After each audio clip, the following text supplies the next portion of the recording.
Hello everyone, আসসালামু আলাইকুম। সবাইকে আমন্ত্রণ জানাচ্ছি আমাদের নিয়মিত আয়োজন নারী উদ্যোক্তার সাফল্য অনুষ্ঠান এবং সাথে আছি আমি হাসিনা আনসার নাহার। প্রিয় দর্শক, প্রতি পর্বে আমাদের স্টুডিওতে একজন নারী উদ্যোক্তা আমন্ত্রিত থাকেন। আজকে আমাদের স্টুডিওতে আমন্ত্রিত আছেন শাহানা বেগম স্বপ্না। পুরো অনুষ্ঠান জুড়ে স্বপ্না আপা আমাদের সাথে থাকবেন। তার জানা অজানা সকল তথ্য আজকে আমরা জানবো এবং তিনি কিভাবে একজন সফল নারী উদ্যোক্তা হয়ে উঠলেন সেই গল্পটাও আমরা আপুর কাছ থেকে শুনবো। তো আর দেরি কেন দর্শক, আমরা চলে যাই স্বপ্না আপার কাছে। কেমন আছেন আপা? জি ভালো, আলহামদুলিল্লাহ। আপনি কেমন আছেন? হ্যাঁ, আমি খুবই ভালো আছি। মাশাআল্লাহ, আপনাকে অনেক কিউট এন্ড সুইট লাগছে। মাশাআল্লাহ, সেটা হচ্ছে আপনাদের ভালোবাসা এবং আপনি আমাকে খুব পছন্দ করেন। না, সবসময় আপনি অবশ্যই আমাকে ভালোবাসার আপু বলেন। অবশ্যই। না দর্শক, উনি আসলে একটা ভালোবাসার আপু। উনার কথা, উনার কাজ, উনার ব্যবহার, মানে আপনার সবকিছুই ভালোবাসার মতো। তো আপু, আপনি তো বাহারি আচার নিয়ে কাজ করছেন। আপনার পেজের নামও হচ্ছে বাহারি আচার হ্যাঁ, আচার। এবং আপনার হাতের খাবার খাওয়ার সৌভাগ্য আমার হয়েছে। চমৎকার। তো এই বাহারি আচারটা আসলে শুরুটা কিভাবে ছিল? শুরুটা হয়েছিল আপনার 22 সাল থেকে। আমি যখন নেক্সাস লেডিস ক্লাবের জুমে বসতাম, তো সেখানে অনেক উদ্যোক্তা আপুদের দেখতাম তারা এটা নিয়ে ওটা নিয়ে কাজ করে।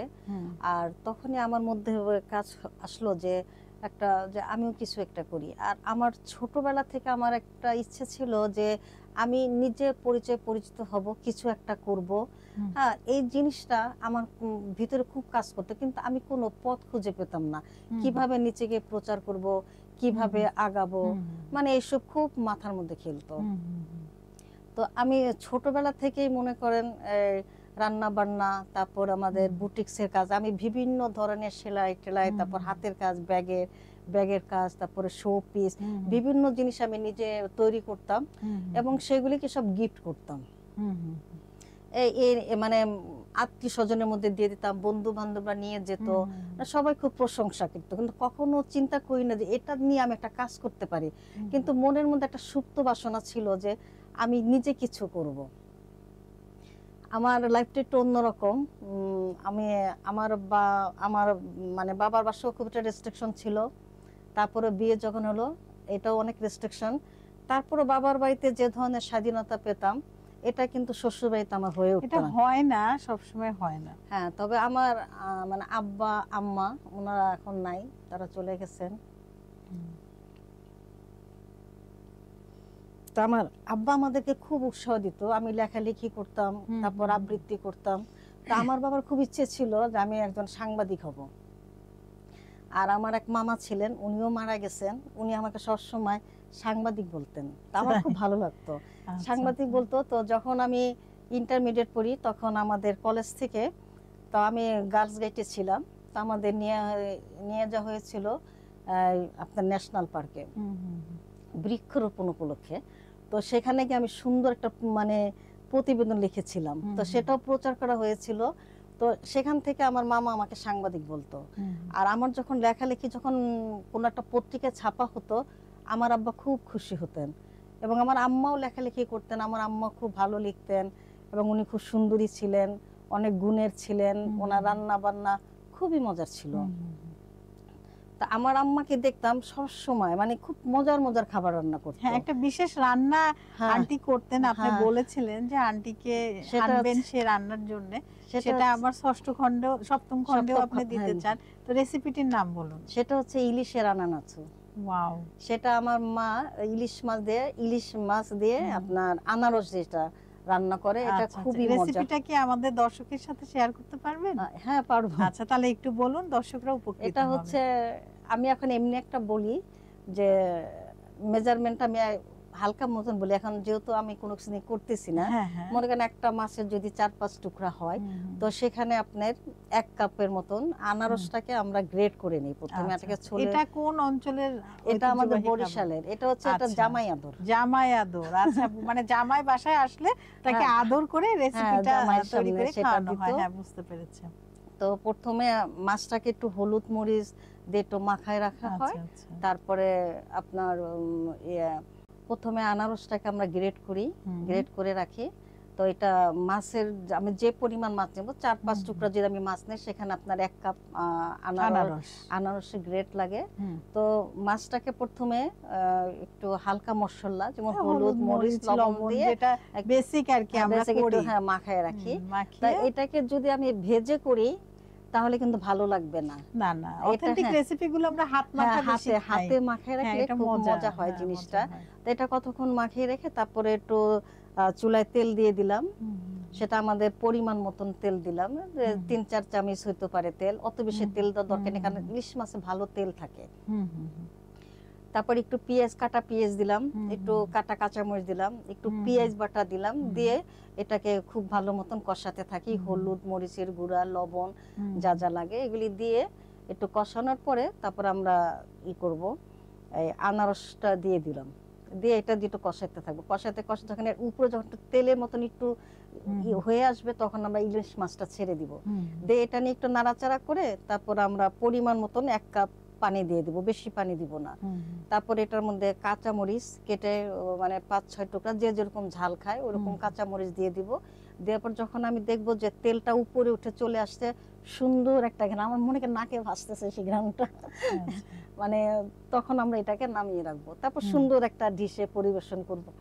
এটা খুবই মজা। আর এই ইলিশের আনানাসুটা খেতে হলে আপনার মুগ ডালের খেতে হবে, পোলাওটা।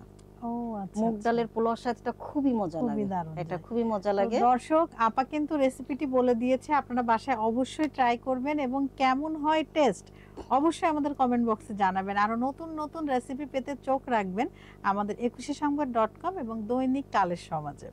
তো আপা রেসিপিতেও মানে আপনি বলছেন, আমার তো এখনই ক্ষুধা লেগে গেছে, এবং মুগ ডালের যে পোলাওটা বলেন এটা আমরাও বাসায় করি, এটা আসলে খুবই সুস্বাদু এবং খুবই হেলদি একটা রেসিপি। এটার সাথে খেলে খুব ভালো লাগে, খুব মজা লাগে। তো আপা এই যে কবিতা আবৃত্তি, এটা কি এখনো কন্টিনিউ করছেন? হ্যাঁ, কবিতা আবৃত্তি আমি বিভিন্ন প্রোগ্রামে করি। আজকে আমাদের অনুষ্ঠানে কিন্তু করতে হবে। জি। তা আমার উদ্যোক্তা জীবনের কথাটা যেটা বলতেছিলাম, আমার বাবার বাড়িতে আমি যে সুযোগ সুবিধা পেয়েছি তখন নিজেকে সেটা আমি নিজেকে তখন প্রচার করতে পারি না, কারণ তখন এত উদ্যোক্তার ছিল না, অত জানতো না, সোশ্যাল মিডিয়া এত অ্যাক্টিভ ছিল না, এত অ্যাক্টিভ তখন শুধুমাত্র বিটিভিটা ছিল। আর যদি সেরকম যদি উদ্যোক্তারি থাকতো তাহলে আমার আম্মা সর্বা হতেন আমি মনে করি। কারণ আমার আম্মার মানে সর্বগুণে গুণান্বিত, শোপিস থেকে শুরু করে মাছের আঁশ দিয়ে সে শোপিস করেছে। তারপর আপনার সাগুদানা দিয়ে উদ্যোক্তা, সেও একজন উদ্যোক্তা, কিন্তু সেটা সময়ের কারণে। তবে আমি আমার মায়ের কিছুটা গুণ পেয়েছি। তারপর যখন শ্বশুরবাড়িতে আসলাম, এখানে তো উনারা খুব রেস্ট্রিকশন, মানে একটা গন্ডির মধ্যে আমার বসবাস। তারপরে প্রথম মানে আমার কোনো কিছু করতে হতো না, এবং তাদের সাথে মার্কেটে যেতাম, মার্কেট থেকে বাসায় আসতাম, কিছু যে একটা করব, মানে জীবনটা ওখানেই, সকালে উঠে ঘুম থেকে উঠে দাঁত ব্রাশ করা, নাস্তা করা, নাস্তা বানানো। আমি বলি বিয়ের পর একটা নারীর জীবন হয় কি রকম, বাথরুম টু রান্নাঘর আর রান্নাঘর টু বাথরুম, মানে আমার জীবনটা ঠিক সেরকমই ছিল। তারপর আস্তে আস্তে যেমন সবকিছুর একটা পরিবর্তন আসে, অবশ্যই সময়ের সাথে অনেক কিছু চেঞ্জ হয়। তারপর চতুর্দিকে যখন উদ্যোক্তাদের ছড়াছড়ি দেখলাম তখন মনে হলো আমিও তো কিছু পারি। তারপর আমার সেই যে বললাম যে আমার নিজের একটা পরিচয়ের দরকার। মানে কোথাও গেলে দেখা যায় যে ওই হক সাহেবের মেয়ে, যখন বিয়ে হলো মেজবুদ্দিন সাহেবের ছেলের বউ, বা আমার স্বামী না আলমের বউ, এরকম আমার ভাইদের ওই যে বাদলের বোন, টুটুলের বোন। মানে আপনার যে একটা নিকনেম আছে স্বপ্না, সেটা কিন্তু হারিয়ে গেছে, সেটা হারিয়ে গেছে। আমি ওই নিজেকে যাতে একটু পরিচিত করতে পারি, নিজের পায়ে দাঁড়াতে পারি, আমাকে আমার পরিচয়তে চিনুক। একদিন আমার সাহেবকে বললাম যে দেখো এরকম সবাই এরকমই করে, আমার খুব ইচ্ছা আমি কিছু একটা করি, তুমি যদি আমার পাশে থাকো তাহলে আমি অবশ্যই করতে পারবো। তো আমার হাজবেন্ড খুব ভালো মনের মানুষ, তো সে আমাকে বললো তুমি কি করতে চাও? তা আমাকে বললো তুমি করো, আচার নিয়ে কাজ করো। তারপরে তখন কি নিয়ে কাজ করব, তখন চিন্তা করলাম যে আমার আম্মা তো কচুর আচার বানাতেন, এটা একটা ইউনিক, এটা নিয়ে কেউ করে না। আম, তারপরে জলপাই, রসুন, এইগুলি নিয়ে তো সবাই কাজ করে। তখন আমি কচুর আচার করলাম। কচুর আচারটা যখন করি তখন রূপনগরে একটা মেলা হয়, সেই মেলাতে আমার এই আচারের স্টলটা ফার্স্ট হয়, এবং যারা খেয়েছে হ্যাঁ সবাই খেয়ে খুব প্রশংসা করলো, এবং মানে আমার আচারটা মানে খুব মানে সবাই এত আগ্রহ সহকারে নিল, আমি খুব উৎসাহিত হলাম। তারপর এটা যখন আমার শ্বশুরবাড়ির লোকজন দেখলো, তখন তারা বুঝতে পারলো যে না কিছু একটা করুক, এটা তো খারাপ কিছু না। তখন তারা আমাকে খুব ভাবে উৎসাহিত করতে লাগলো। আর প্রথম বাধাটা কিন্তু পারিবারিক থেকেই আসে, পরিবার থেকেই আসে, এটা কিন্তু বাইরের কেউ দেয় না বাধা, আমাদের পরিবার থেকেই বাধাটা আসে, আবার সেই পরিবার থেকে আবার উৎসাহিত হয়। কিন্তু এখন দেখেন আমার যখন আমার উদ্যোগটা প্রশংসিত হলো, আমার আচার আমার খাবার সবাই খেয়ে প্রশংসা করলো, তখন আমার দেবরও, উনি কানাডায় থাকেন, উনি যখন বাংলাদেশে আসলেন উনি আমাকে মানে গ্রান্ট করলেন 10,000 টাকার মতন। তারপর আমার যা সে উৎসাহিত করলো, আমার ননদ এবং আমার যারা দেবর ননদ সবাই এখানে এত উৎসাহ দেয়, ভাবি করো খুব ভালো, আমরা তোমার পাশে আছি, কোনো সমস্যা নাই। আর আমার সাহেব তো আসেনি উনি। আর এখন আরেকটা কথা বলি, কিন্তু আমার বাবার মানুষরা তারা কি বলে, এই শেষমেশ এসে আচার বেচতেছিস, ওরা নিতে পারছে না, এটা কি শোভা পায়? কি করিস? স্বপ্না কি করে? কচুর আচার বেচে, বুঝছেন, কচুর আচার নিয়ে কাজ করে। মানে আমাদের বাসা থেকে এখনো সেই রেস্ট্রিকশনটা এখনো, কিন্তু এটা মানে আমার বাসার আমার বাবার বাড়ির লোকরা এরা খুব সহজ ভাবে নেয় না এই জিনিসটা। এই যে আমি মেলা করি, এটা ওটা সেল করি, এটা তাদের ভালো লাগে না।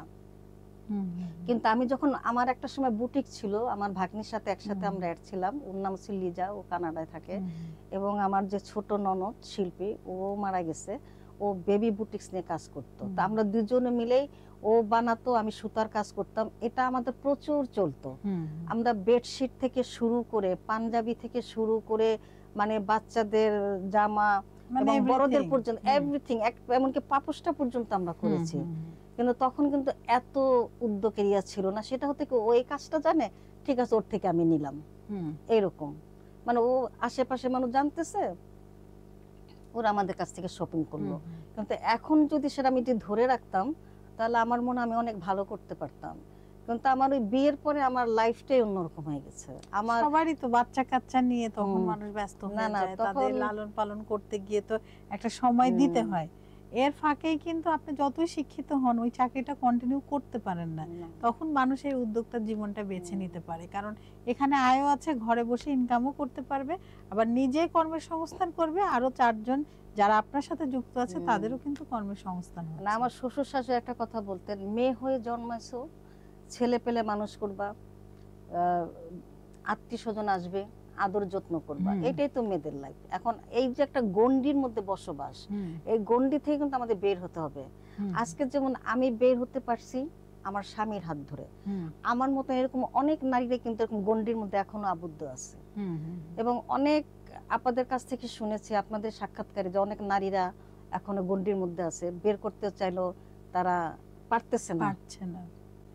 তবে আমি আরেকটা কথা বলবো, আমার বাসার সামনে এক মেয়ে থাকতো, তো ওর খুব অল্প বয়সে বিয়ে হয়েছিল একটা অসুস্থ মানুষের সাথে, কিডনিতে ছিল, 2টা কিডনি তার নষ্ট। বিয়ের 6 মাস পরে ওর হাজবেন্ডটা মারা যায়। তখন ও এরকম একটা বেড়াজালে বন্দি ছিল। তখন আমি বেতি এবং পুতির কাজ করতাম, মানে ব্যাগ টেক বানাতাম, আমার এই ব্যাগগুলো অনেক চলছে। হ্যাঁ, তো ও দেখতো যে আমি ওর বারান্দায় থেকে ও আমার জানলা দিয়ে ওর দেখতো যে আমি কাজ করতেছি। তো একদিন ওর ননাসকে নিয়ে আমার বাসায় এসে বললো যে ভাবি, আমার ভাই বউ এটা করতে চায়, তুমি কি শিখাবো? আমি দিও, শিখাই দিব না।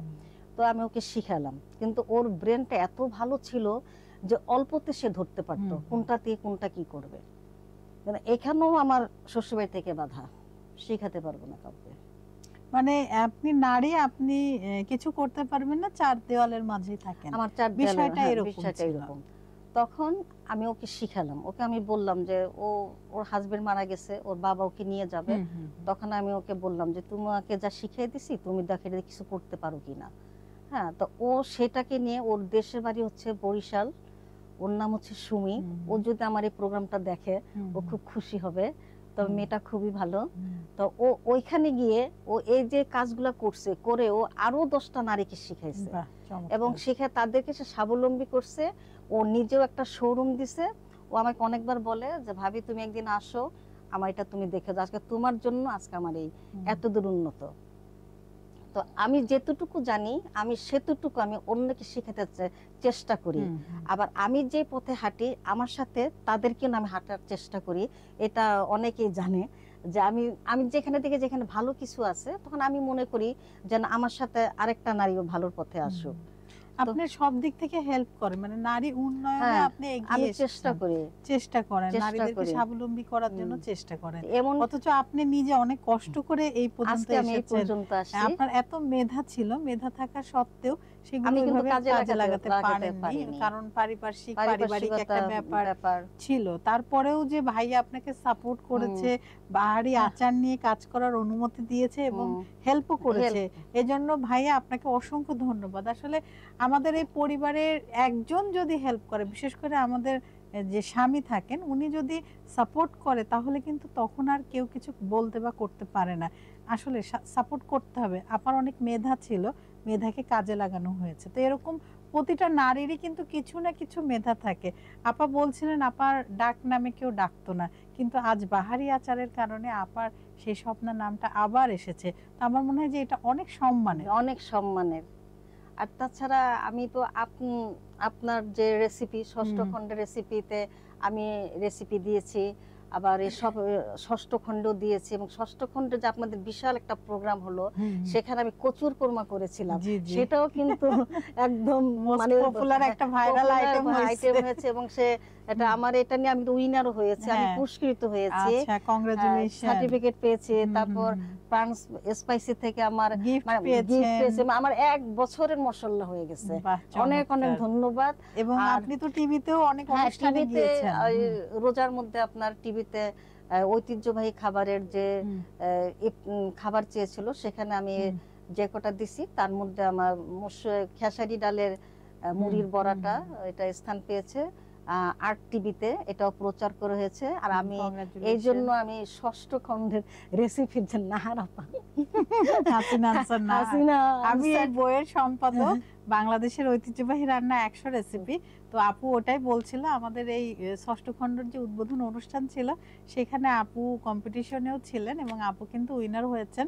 আর অনেক অনেক এত এত গিফট নিয়ে বাসায় গিয়েছেন, 1 বছরের গিফট। প্রাণ স্পাইস আমরা একটু ওদের প্রমোশন করে দিচ্ছি, তো তাদের পক্ষ থেকে ছিল এই গিফট। এবং আপা কিন্তু এই রেসিপি নিয়ে আরটিভিতেও গিয়েছে, এবং বিশ্বাস করুন আপার রেসিপিটি এত দারুণ হয়েছে। আর বারবার না টিভিতে উনাকে দেখাচ্ছিল, ওনার কথাগুলো, ওই যে আঞ্চলিক ভাষাগুলো বারবার স্ক্রল করে করে এটাই আসছে। মানে আমরা ওই সময়টা ফেসবুক প্লাস আপনার হচ্ছে ইউটিউবে খালি আপারি এগুলো, এবং টেলিভিশনেও আমরা কিন্তু আর একবার বলুন প্লিজ, ডায়লগটা কি ছিল? ডায়লগটা ছিল বরগুনার মানুষে যা খায় হেয়া বলার মতো না।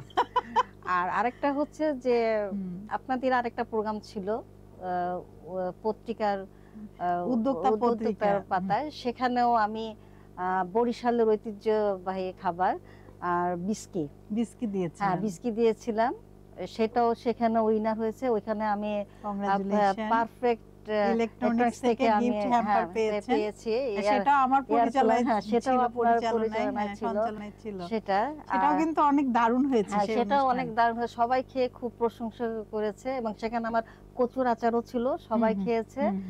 আর আরেকটা ছোট্ট একটা মজার কথা বলবো, যেটা আমি কখনো বলতে পারিনি, যে আমরা 2 বোন তো যমজ। আমার নাম স্বপ্না, ওর নাম হচ্ছে ঝর্ণা। আচ্ছা, তো সেটা হচ্ছে কি যে ও মানে অনেকেই ভুল করতো। তো স্কুলে যখন আমি ক্লাস 9-এ পড়তাম তখন তো আমাদের একটা উঠতি বয়স, তখন অনেকেরই দেখতাম কি অল্প বয়সে বিয়ে দিয়ে দিত। কিন্তু আমার আব্বা সবসময় চিন্তা করতো যে না, আমার মেয়েরা শিক্ষিত হবে, কমপক্ষে ইন্টার পাস করুক বা বিএ পাস করুক, তারপর আমি আমার মেয়েদেরকে বিয়ে, এরকম অল্প বয়সে বিয়ে দিব না। তো দেখা গেছে আমাদের সাথে অনেক বান্ধবীদের বিয়ে হয়ে যেত, তখন ওরা একদিন আমাকে বলতে, তোরা তো যমজ, তোদের বিয়ে শাদী হবে না। কারণ যমজ মেয়েদের না বিয়ে হয় না, কারণ একটার জ্বর হলে আরেকটা জ্বর হয়, একটা মারা গেলে আরেকটা মারা হয়। তো শ্বশুর বাড়ির লোকদের তো একটা বিবেচনা আছে না, যমজ মেয়েদের না বিয়ে হয় না। আমার না খুব মন খারাপ হতো, আমরা যমজ হলাম কেন। আমাদের তো বিয়ে হবে না। আহা, কিন্তু না, আমাদের খুবই ভালো বিয়ে হয়েছে, আমার তাই না? বোনেরও খুব ভালো বিয়ে হয়েছে। আপনারা দেখতে হ্যাঁ। কি একই রকম? হ্যাঁ, একই রকম। তা আমাদের নিয়ে মানে অনেকে অনেক রকম বিপদেও পড়ে যায়। হ্যাঁ, সেটাই। হ্যাঁ, দু একটা যদি আমাদের দর্শকদের জানাতেন, কি সেই বিপদ ছিল? বিপদ হতো, আমি বলি, স্কুল লাইফ থেকে আমি খুব চঞ্চল ছিলাম। তা হুম, আমাদের হুম। দুই বোনের দুই কে বড়, সেকশন, আপনি না আমরা আপা? 5 মিনিটের ছোট বড়। আচ্ছা, তবে আপনি বড়। আমাদের এরা আমার ওই বোনকে বড় বানাইছে, আমাকে ছোট বানাইছে। আসলে তারা নিজেরাই জানে না যে কে বড় কে ছোট। ও আচ্ছা, তো আমাদের মধ্যে একটা পার্থক্য হচ্ছে আমার নাকে তিল আর আমার বোনের এখানে তিল। ও আচ্ছা, তো আমার বাবা সবসময় বলতেন যে তুমি ছোটটা না বড়টা, আব্বা বলতেন। কিন্তু আমার আম্মা কখনোই ভুল করতেন না, সে কিন্তু ঠিকই চিনতেন বুঝতে কোনটা পারতেন। ঝর্ণা আর কোনটা স্বপ্না। হুম, তো স্কুলের ব্যাপারটা হচ্ছে আমি খুব চঞ্চল ছিলাম, আমার ওই বোনটা খুবই শান্ত। হুম, আমি যেমন সবার সাথে মিশি, ও কিন্তু সবার সাথে মিশতে পারে না, হুম, হুম, কিন্তু সে চেষ্টা করে। আপনি যদি ওর সাথে গল্প করেন, আপনার সাথে গল্প করবে। হুম, ও একটা স্কুলের টিচার, ইউসেফ স্কুলের টিচার আর কি। তো স্কুলে আমি অনেক চঞ্চল ছিলাম, তো আমাকে বলা হয়েছে যে যাও ডাস্টারটা নিয়ে আসো। তা আমি বের হয়েছে, এমন সময় আমার বোনের ক্লাসের যে টিচার সে যাবে, সে দেখে যে আমি বারান্দায় ঘুরপাক করতেছে, আমি ডাস্টার আনার কথা, আমি এখানে হাঁটতেছি ওইখানে হাঁটতেছি, দুষ্টামি করতেছি, তো গেলেই তো পড়া ধরবে, হাঁটাহাঁটি করি। তো ওই টিচার আমাকে, এই ক্লাস বাদ দিয়ে তুমি বারান্দায় হাঁটতেছো, ক্লাসে চল। আমি যত বলি, আপা আমি এই 20 সেকশন, আমি এই সেকশনের, ফাইজলামি করো না, খালি থাকি না, চলো চলো। জোর করে নিয়ে আমাকে গেছে ধইরা আপনাকে। বান্দা মানে নিয়ে গেছে। নিয়ে যাওয়ার পর আমার বোন তো সামনে বসা, ও ভালো স্টুডেন্ট, ও বলে কি, ম্যাডাম আমার বোনকে ধরে নিয়ে আসছেন কেন? ওরা আবার আমার প্রতি অনেক মায়, অনেক ছাড় দেয়, ভালো একটা আচ্ছা, কিছু আচ্ছা। হলে ও সেটা আমাকে দিবে, আচ্ছা, আচ্ছা। মানে ও অনেক, ভালোবাসে খুব, হ্যাঁ অনেক হ্যাঁ। ছাড় দেয়। তারপর আপা আমার বোনের কি হয়েছে, ওকে ধরে নিয়ে আসছেন, ও কি হ্যাঁ। করছে? কারণ আমি তো অনেক দুষ্ট ছিলাম। তো হ্যাঁ, হ্যাঁ। বলে কি ব্যাপার তুমি এখানে? তা আপা আমরা তো দুই বোন জমজ। আমি অনেকবার বুঝছি আমি এই ক্লাসের না। কিন্তু সে বিশ্বাস করেনি। না, সে ভাবছে আমার দুষ্টামি করতেছে। আরেকবার হলো আমার বোনের অ্যাক্সিডেন্ট হলো, ওর হুম, মানে মারাত্মক অ্যাক্সিডেন্ট, পাটা ব্যান্ডেজ করা। তা ও তো বেডে শোয়া। হুম, তো ডাক্তার তো ওকে দেখে লিফটে নামতেছে, হুম, আমি লিফট থেকে বের হচ্ছি, আর হুম, ডাক্তার ঢোকার সে, এই দাঁড়ান। আমি, কেন? আপনার নাম এই মাত্র দেখে আসলাম, আপনি কি করে আসলেন ভাঙ্গা পান, আপনি দারুণ, হাঁটতেছেন? দারুণ আমি তো। না, আমি তো পেশেন্ট না। আমাকে বলছে কি ব্যাপার? এখন সিস্টার বলে কি, এই আমরা এই মাত্র ওনারা দেখে আসলাম। কয় কি, জি স্যার ওনারা তো আমরা দেখে আসলাম। দারুণ কয়, মজার। দেখেন তো বেডে রুগী আছে নাকি। আমাকে আটকে রাখছে, আমাকে ভিতরে ঢুকতে দিচ্ছে না। আমি আচ্ছা। যত বলি যে শুনেন আমার বোন অসুস্থ, আমি তাকে দেখতে আসছি, চলেন আমার সাথে। পরে যায় দেখে যে আমরা দুইজন, মানে এইরকম অনেক অনেক অনেক টক ঝাল অনেক মিষ্টি গল্প আছে, অনেক টক অনেক ঝাল, মজার অনেক। রসালো সব গল্প। দর্শক, আপুর এই মজার মজার গল্প শুনতে আমাদের আরেকটা এপিসোড লাগবে। আপনারাও রেডি থাকেন, আমরা আরেকবার আপুর এই মজার গল্প শোনার জন্য কিন্তু আনবো। আমার ওই আপুর বোনটা আমার চমৎকার খুবই লাগছে শান্ত, কথাগুলো, খুবই তাই না? শান্ত। এখন উনি তো স্কুলের টিচার হ্যাঁ। হিসেবে আছেন, এখনো কি আপনাদের একই রকম লাগে দেখতে, না কিছুটা হ্যাঁ, এখন চেঞ্জ? একই রকম লাগে। আমার মেয়ে মাঝে মধ্যে ওকে আম্মু বলে ডাকে, তাই? আম্মু, পিছনে ঘুরে ও খালামণি তুমি। আচ্ছা। আর আরেকটা ব্যাপার হচ্ছে যে আমাদের যে এত বয়স হয়েছে, আমাদের বাবার বাড়িতে এখন যে ড্রেস দেয়, একই রকম ড্রেস দেয় ও এখনো? এখনো। ও মাই আমার গড। ননদের বিয়ের সময় আমার ফুপা শ্বশুর, আমার শ্বশুর বারবার আমার বোনকে বলে, বৌমা পান দাও তো, বৌমা তুমি এখানে দাঁড়িয়ে আছো কেন? আচ্ছা, দুলাভাই কি কখনো ভুল না, করছে? তারা ভুল করে না। ও, ওই দুইজন ঠিক না, আছে। ওনারা ভুল করে না, হুম। কেন জানি না ভুল করে না। আমার সাহেব মাঝে মধ্যে বলে, কেন যে একটু ভুল করি না। আবার ওর হাজবেন্ড করে, একদিন ভুলও তো হইতে পারে, আমাদের এই ভুলটা হয় না কেন? হয় না। আবার মাঝে মধ্যে হয় কি, আমি যদি দারুণ। ঝর্ণার বাসায় যাই, হুম, হুম। ওর হাজবেন্ড ফোন দিল, স্বপ্না তুই কথা বল। তা আমি আচ্ছা। ফোন দিয়ে কি ব্যাপার, তো ওনাদের অনেক কথা বলতে, আমি হু হা করতেছি। হুম, হুম। আমি তাড়াতাড়ি আসো বাসায়। কই, তুমি তো আমাকে এই সময় আসতে পারো না। মানে সে বুঝতেই পারে না কার সাথে কথা। পরে বলে কি, ঝর্ণা নাই, আই তুমি কার সাথে কথা বললা? কারণ আমি তোমার সাথে কথা বলছি, কত স্বপ্ন ছিল, কত এই জন্য তো হু হা শুরু করছে। যেটাই বলি মানে অনেক দুষ্টামি কিন্তু হ্যাঁ, করা যে আমি গিয়েছে অনেক আপনাদের নিয়ে। দুষ্টামি করি। আবার Oh ঈদের my মধ্যে God. যখন আমার মামা আসতেন খুবই মজা লাগছে কথাগুলো। সালামি দেওয়ার জন্য, তা আমি আমার ছোট মামাকে 2বার সালাম করতাম, একবার সালাম করে নিয়ে যেতাম, আর একবার বোন হিসেবে আবার করে ওর ওর টাকাটা হয়ে, নিয়ে যেতেন। ওর হয়েও আবার এই সালাম নিয়ে টেকনিক যেতাম। কিন্তু দারুণ ছিল। হ্যাঁ, তারপর এখন মামা তো আমাকে 2বার দিয়েছে, আমি কি ঝর্ণা তুই একটু পরে যা, তুই মাথা মুখে আসা তোর এদিকে একটু ইটি কর, তো তারপর আপনি মামা চালাকি করে টাকাগুলো তা নিয়ে আমি নিতেন। ওই 2বার সালাম করে টাকা নিয়ে যেতাম। ও যখন সালাম করে কয় কত সালাম করো মানে, মামা আমি তো এইমাত্রই আসলাম আপনাকে সালাম করতে। কয় তাহলে, কয় তো তোর স্বপ্নে আপনাকে 2বার সালাম করছে। ও অনেক পাজি। তারপর পুরো আপনাদের এই ঘটনাটা কিন্তু আসলে সিনেমা নাটকের সাথে মিল লাগছে, যে আপু এত দুষ্ট ছিল, আপু এভাবে, ও মাই গড, অনেক এনজয় অনেক করেছেন। অনেক। এখন কি করেন কোনো দুষ্টামি না বোনকে নিয়ে? এখন দুষ্টামি করি না, তবে এখন কি ওর ছাত্ররা ভুল করে, স্কুলের ছাত্ররা ভুল করে আমাকে আপা বলে, আপা কেমন আছেন, আপা আপনাকে না এইমাত্র ওইখানে দেখে আপনি এখানে আসলেন কি করে। জিন টিন আছে এখন নাকি ওরা অবাক এরকম হয়ে চিন্তা যায়। করে, হ্যাঁ। জিন পড়ি। আরেকবার দেখা গেছে ওর একটা স্টুডেন্ট ওর বাসায় আসছে, আমি দরজা খোলার সাথে সে আমাকে জড়ায় ধরছে। আমি কি ব্যাপার জড়ায় ধরলা কেন? আপা আমি ভালো রেজাল্ট করছি। আমি ভালো রেজাল্ট করছো মানে কেন, আমি তোকে চিনি না। তো বলে আপা আপনি এরকম করতেছেন কেন, আপনি আমাকে অনেক স্নেহ করেন। এমন সময় ঝর্ণা বেরছে, কে? কাকা আপা, টাকায় দেখে যে আমি। সবাই অবাক হয়ে যায় না? সবাই মানে হঠাৎ দেখলে Oh my সবাই খুব God! অবাক হয়ে যায়। না, খুবই ভালো লাগলো আপা আপনার এই টক মিষ্টি ঝাল কাহিনী, দৃশ্য, গল্প। ও মাই গড, মানে এত সুন্দর আপনাদের লাইফটা ছিল, আমাদের লাইফটা অনেক সুন্দর, এখনো আছে।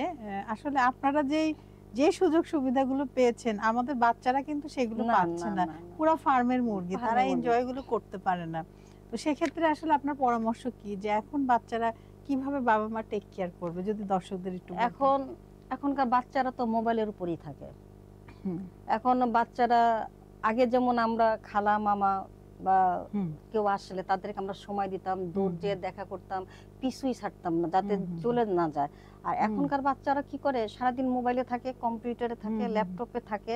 কেউ আসলে, ও খালামণি কেমন আছে, ভালো, আচ্ছা ঠিক আছে, এইটুকুই। কিন্তু আমি বলবো যে না, যখন কোন আত্মীয় স্বজন আসবে তাদের সাথে অন্তত পক্ষে 5টা মিনিট তাদেরকে সময় দাও। তুমি তোমার খালাকে চিনো, তুমি তোমার মামাকে চিনো, তুমি তোমার চাচিকে চিনো। হ্যাঁ, এতে হয় কি, একটা হৃদয়ের একটা টান থাকে, একটা আত্মার আত্মীয়তাটা উঠে। এখন সেটা হয়ে ওঠে না।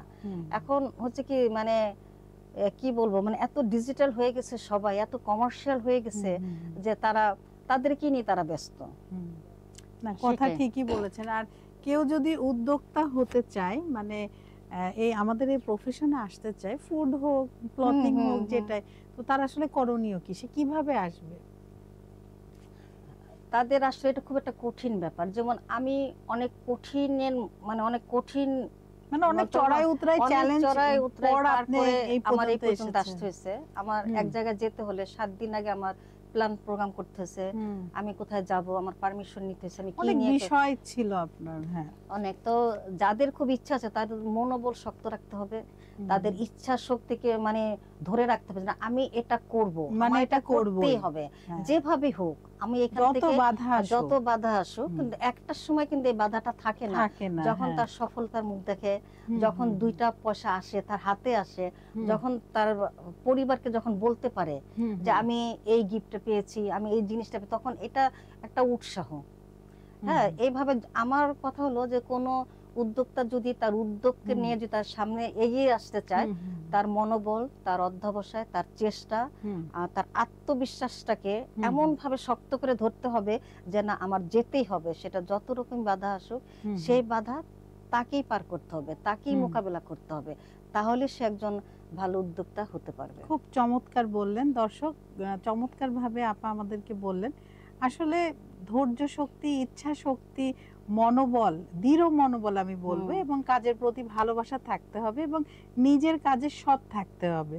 আপনি যেই কাজটাই করবেন ওটা পারফেক্টলি করার চেষ্টা করবেন। সবচেয়ে ভালো হয় আপনি যদি সেই বিষয়ের উপরে একটু পড়ালেখা, একটু অনুশীলন, একটু কোর্সের মাধ্যমে আসেন। ওই যে বলে না, নলেজ, স্কিল অ্যান্ড অ্যাটিটিউড, এই 3টা সমন্বয়ে কিন্তু আপনি একজন দক্ষ মানুষ, দক্ষ রন্ধনশিল্পী বলেন, যে সেক্টরেই বলেন, আপনি দক্ষতা অর্জন করতে পারবেন। সো আমরা কি করব, আমরা একটু পড়ালেখা করে আসব, কি আপু? জি, একটু নলেজ নিয়ে আসবো। অনেক ট্রেনিং হয় এখন উদ্যোক্তাদের। আমি মনে করব সেই সমস্ত ট্রেনিং গুলা এগুলো তো আমাদের ফ্রিতেই হচ্ছে। ফ্রিতে আমাদের এখানে আমাদের জয়েন হতে হবে, আমাদের ট্রেনিং গুলা নিতে হবে। এখানে অনেক কিছু শেখার আছে। আপনার আদব কায়দা, চাল চলন, কিভাবে প্রেজেন্টেশন করতে হবে, বিহেভটা আসলে অনেক ব্যবহারটা কেমন হবে সে বিষয়ে জানতে হবে। সবকিছু জানার ইচ্ছা করতে। পড়ালেখা করতে গেলে কি করতে আমাদের শরীর শরীর থেকে শুরু করতে হয়। ঠিক উদ্যোক্তা জীবনে যেতে হলে আমাদের কিভাবে আগাতে হবে, আমরা কিভাবে একটা জিনিস, আমি একটা জিনিস রান্না করলাম, এখন একটা বাটিতে করে নিয়ে আমি নিয়ে দিলাম, এটা কিন্তু হলো না। এটাকে আমার ডেকোরেশন করতে হবে, এটাকে রন্ধন শিল্প, এটাকে কিভাবে প্রেজেন্টেশন করব, এটার মানে সৌন্দর্যটা কিভাবে বাড়াবো। তাহলে জিনিসটা যদি আমার খাবারটা মজাও না হয়, কিন্তু দেখার সৌন্দর্যে কিন্তু একটা আগ্রহ বাড়বে। আমরা কিন্তু আগে চোখ দিয়েই খাই, তারপরে আগে চোখ, যে বলে না আগে দর্শনধারী পরে গুণবিচারী। জি জি। যেমন এই যে আমার, যেমন আপনাদের এই যে খাবারের অনুষ্ঠানে আমি গেলাম, আমি যে ডেকোরেশন, আমার যে কচুর কুরমা নিলাম, আমার আশেপাশে যারা খাবার নিয়েছিল, এই ছবিগুলো তো মনে করেন আমার বরিশালের আমার আত্মীয় স্বজন সবাই দেখছে। ওরা এত খুশি হয়েছে যে বলে, এখন ওরা আমাকে কি বলে জানেন, আমাদের বরিশালের রন্ধন শিল্পী। বাহ, বলে যে মানে বরিশালের খাবারগুলো আমি করছি।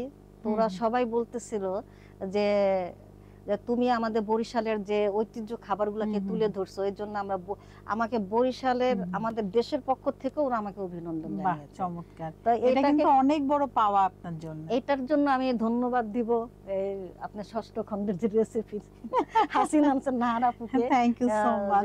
তার জন্য মনে করেন আজকে আমি আমার দেশের বাড়ি থেকে আমি একটা সম্মাননা পাচ্ছি। আসলে আমাদের এমন কাজ করা উচিত যে কাজ করলে আমরা এক সময় থাকবো না, কিন্তু আমাদের কাজগুলো থাকবে। আর খাবার আসলে এটা হচ্ছে কিন্তু একটা সেবামূলক কাজ, এবং পৃথিবীর সবচেয়ে কঠিন কাজ হচ্ছে রান্না করা। সেই কঠিন কাজটাকে আমরা ভালোবেসে আমরা করছি। সো এখানেই কিন্তু আমরা অনেক বড় কাজ করছি। আমরা অবশ্যই হাইজিন মেনটেন করে সুন্দর করে পরিবেশন করব, এবং ওই যে বললেন না একটু নলেজ নিয়ে আসতে হবে। তো আপা, আপনার জন্য অনেক অনেক শুভকামনা। আপনার ফিউচার পরিকল্পনা কি? আমার ফিউচার পরিকল্পনাটা তো অনেক, যে আমি একজন উদ্যোক্তা, যেহেতু আমি চাবো যে আমার উদ্যোগটাকে আমি সামনে এগিয়ে নিয়ে যাব।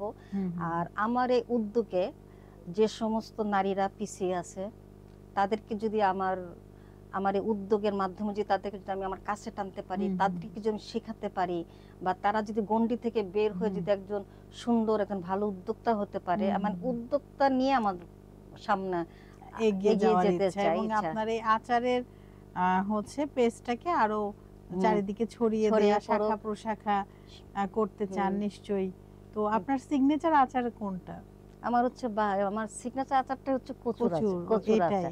আমি এই কচুর আচার দিয়ে আমার আজকে এই পথ চলা, এত দূর আসা এই কচুর আচার নিয়ে অনেকে হাসাহাসি করে। যেমন আমার এক বান্ধবী আমাকে ফোন দিয়েছে, বলে কি করতেছিস? আচার মানে কি আচার? কচুর আচার।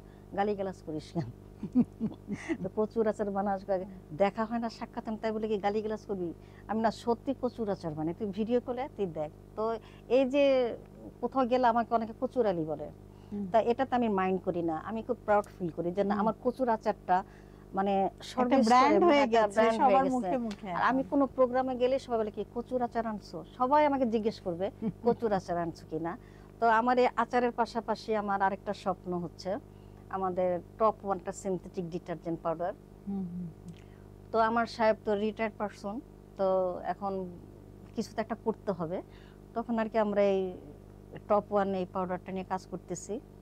আল্লাহর মধ্যে খুবই ভালো, আমাদের বন্ধু বান্ধব আশেপাশে যারা আছে সবাই নিচ্ছে এবং ভালো রিভিউ দিচ্ছে। এটা নিয়েও আমার অনেক দূর এগিয়ে যাওয়ার একটা ইচ্ছা আছে। এবং পাশাপাশি মনে করেন আরো যেগুলি মনে করেন আমাদের দৈনন্দিন যে জিনিসগুলো আমাদের কাজে লাগে, যেমন এই ডিশ ওয়াশ, তারপরে আপনার এটা ক্লিনার গুলো আছে না, লিকুইড ক্লিনার, তারপর মানে আমাদের যে কাজগুলো আমাদের উপকার আসবে, যেগুলো আমাদের সাংসারিক জীবনে আসে, মানে সেইগুলি নিয়ে কাজ করার আমার খুব ইচ্ছে।